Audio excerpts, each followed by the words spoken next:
When you think about superheroes, you usually think Batman, Superman, Spider-Man, but what about animal superheroes? Well, in the book Flora and Ulysses, written by Kate DiCamillo, an animal's life is changed, and it ultimately changes everyone else's lives around it. It all started with a 10-year-old little girl named Flora Belle Buckman.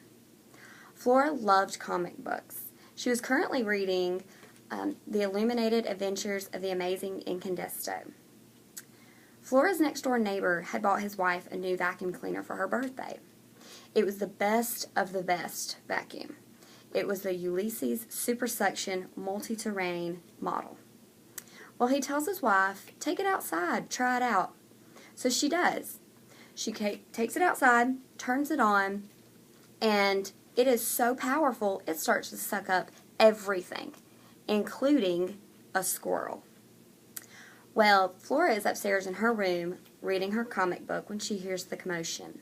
She runs to the window, sees the squirrel in the vacuum, and takes off running downstairs and outside. She gets to the vacuum cleaner, pulls out the squirrel, and starts to perform CPR. She is able to revive it, but the squirrel is not the same ordinary squirrel it was before. It now had superpowers. It was stronger, he could fly, and we find out later that he writes poetry. Well, Flora decided she wanted to keep the squirrel, but she had to sneak it past her mom. Her mom was inside writing her romance novel, so this wasn't going to be easy. She finally tucks him in her shirt, sneaks in, goes up to her room, and they're good. She finally decides to name him Ulysses, after the vacuum cleaner. Later that night, the squirrel gets up, goes downstairs, and finds the mom's typewriter. He starts typing on it, and Flora's mom walks in and discovers the squirrel. She yells up to Flora. She says, "We can't keep him. They are nasty. Get rid of him." Well, Flora is determined to keep him.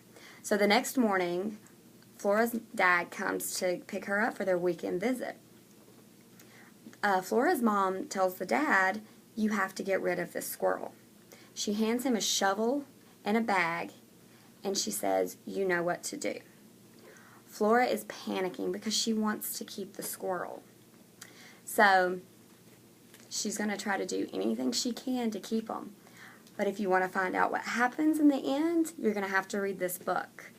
It is so good. The illustrations are great. It's comic book strips, and you'll really enjoy it.